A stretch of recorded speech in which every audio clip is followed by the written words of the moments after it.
Hey guys, Walley and Noah here again with Korear. Still the name of the game, still what we're calling it. Never gonna change it. It's an awesome name, very funny. Today we're gonna be building on that foundation that we talked about. Well, we're past the foundation. We have a frame up, and we're putting the insulation in today. Yeah, it's insulation day. We're gonna be talking about the Apostille process, what documents you need, how much it'll cost, why it's in French. No, no, it is in French, so it means to authenticate. And if it will be affected by COVID. How it could be affected by COVID. So with that being said, there's two routes that you can take. You can do it the digital way, through the digital wild web, or you could like send it through the post office. So we chose to do the digital route because we hate the post office. Not true. If you're at the post office watching this, you're done.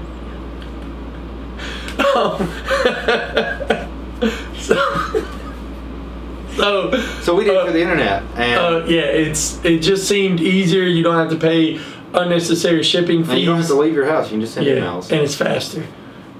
We think. Should be. So what's our first step in doing it digitally? No. We got to talk about the Hague Foundation. Oh, the Hague Convention. Yeah, convention. Yeah. I don't know why I keep calling it foundation. This process only works through the Hague Convention. Well, this process is governed by the Hague Convention. Yeah. We're obviously going to South Korea because we're here now. And so if you're going to South Korea, it'll work. This is exactly what you're supposed to do. But this also covers other countries. So if you have a friend that's like, oh, I'm trying to go to Italy, or I'm trying to go to Spain, or somewhere like that, if they need to see this video, it will still work because they're still under the Hague Convention. So you can look up that and see what countries are all under the Hague Convention. Correct. Now we're getting into the steps. So what do we do now? First step is FBI background check? Well, yeah. First step is FBI background check. What's the first step of that? In order to do that, you need fingerprints. They do want your fingerprints. Yeah, so you can go through post office, or you can go through a police department or a third-party company. Just because of COVID, make sure you call first. Yeah, make sure you're calling around because A, some places don't have fingerprint scanners. B, some places can only do it in person, and C, some places aren't willing to do it in person because of what's going on. Yeah, so for us, we were forced to go to the police station because forced to go to the giant one in DFW. Yeah, well, the post office where we're from, they were not doing fingerprints. So also, we had to do this part physically. It was the only thing that we had to mail out. So whenever you do it, there's two things to check. You need to make sure that when they hand it to you, you have clean fingerprints. There's no smudging. They should check for that. But just be aware if there's smudging, you might get your fingerprints sent back.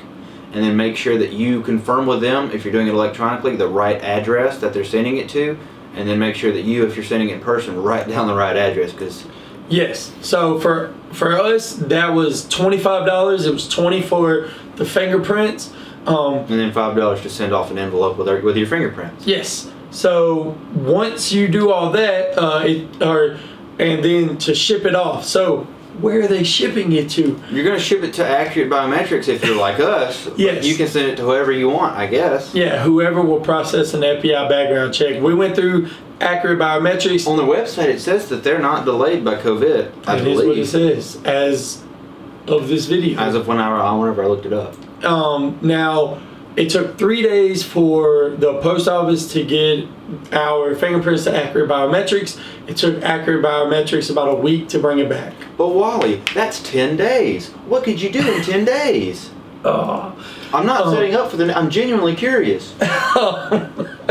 So, yeah. You're going to tell me what we could do in the next 10 days? Clearly, there's two things that you can do. You need a digital copy of a transcript. So order that. Yes, it was $8 for us, but almost all schools you can order it online. Just go through. You can call their department if you're not sure where to find it. Like go through Student Affairs, but you should be able to find a transcript spot. You just type in some basic information, social security number, or login, or date of birth. There's basic stuff like that. You order it. You should get it within 24 hours. Yeah, and $8 is how much we pay, but it depending on your school, it could be 15. It could be free. Yeah, just depends on your school. And then you need a photocopy of your degree, which for us that was free because I have a scanner. And also you could go to a library, a school, you can go to a printing company. Just make sure you bring a jump drive. They should do it relatively cheap, maybe $1 to $2. Or buy a $20 scanner at Walmart like I did. So once that's done and you get your FBI background check in, then you're good to start on the apostille process. We're finally there at the thing we talked about at the beginning of the video? Yeah. So once you do that, you pick you pick whatever business you want to go to. Like U.S. Authentication Services, which is what we use because it was on the website that we used, which we'll put in the link in the description.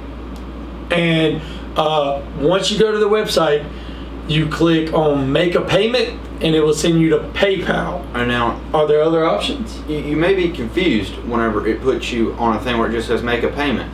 So you're going to have the order form. Make sure you print it off the order form and you're able to look at it, or have it pulled up in a tab or something like that, because we're about to do some quick math for you. And the reason we're doing PayPal isn't because I just like to do PayPal. It's because if you do a credit card, there's a convenience fee. If you do check, you're gonna have to send in the check or find a way to do it electronically. And then lastly, if you were to do it with a money order, of course you have to pay for a money order and send it through the post office. And we didn't want to do that. So I just want to do it through PayPal because I don't like to leave my house. So once you go to PayPal, they do not give you anything to click. Yeah, it's not like, I would like one authentication, please. Yeah. You're going to have to type in an amount. So we're going to break down the prices for you and why we paid $120 plus shipping. Yeah, so like he said, the subtotal not including shipping. So don't write this down yet. Don't type that in the blank and just press submit. So that's what they said. It's $120. That includes $5 notarization fee, $15 Secretary of State approval, a $45 DC apostille fee. No, you don't stop there. It seems like you stopped there, but that's a state apostille. We are looking for a full official apostille. So keep going. It's an $8 fee for the Department of State. Okay, that sounds good. And then finally a $47 U.S. Department and that's what of you're State. Looking for. That's what you need, is a Department of State apostille. Yes. So that will bring your total to $120, but you have to include shipping. And so if you look at the bottom of your order form, there'll be a spot that says add $35 to your total for 2-day FedEx shipping. That's what we did because that's what they clearly recommend, and it's easy and you don't get the math wrong. It's just $155.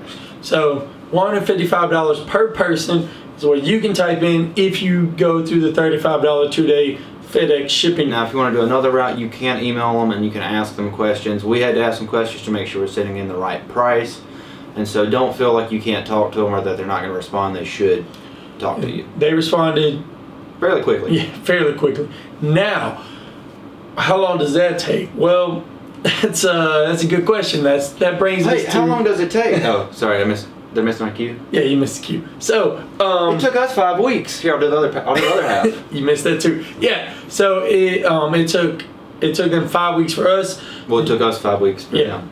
On the website it says 2 to 3, but COVID affected it. Yeah, we sent ours in and they said, "Oh, we've got your thing. That's great." And I was like, "Oh, well, that's great." And then they sent me an email like a few hours later. It's like, "We're closed." And I'm like, "What?" So I did some digging, reached out to those alumni. So you're saying it could still take 3 weeks? Yeah, I reached out. Or you're saying it could take up to 8 weeks? I reached out to some alumni resources I'll talk about in another video, and I reached out to some friends. One of my friends said that it took 3 weeks. See, I knew it. For who they went to, took 5 weeks for us. And then it took 8 weeks for somebody else. And then it took 8 weeks for somebody else. So that's a huge gap. But don't worry about the gap. I know it seems like you really want to rush over to Korea, or you want to rush to wherever you're going. But there's still a lot more paperwork. You still have visa stuff to worry about, and it's going to take a little bit of time to figure all that out, including if you're trying to find apartments, if you're trying to figure out plane tickets. You do need to keep an eye on that, and so make sure that you have plenty of time to figure all that out. Which is what we would be talking about in another video, because that's the thing. Believe it or not, we are not done with the documentation, and the next step is the visa application and the plane tickets, but then you're almost there. So but every step you're one step closer. Yeah, who knew that's how it works? But with that being said, I am gonna go try some fancy milk, some banana milk. Some fancy banana milk, as some would say. Oh yeah. If they were being concise. And if you're watching this and you haven't seen our milk video, go check it out. It's either not up yet or it'll be out tomorrow. So check it out within 24 hours, please. You guys have a good one.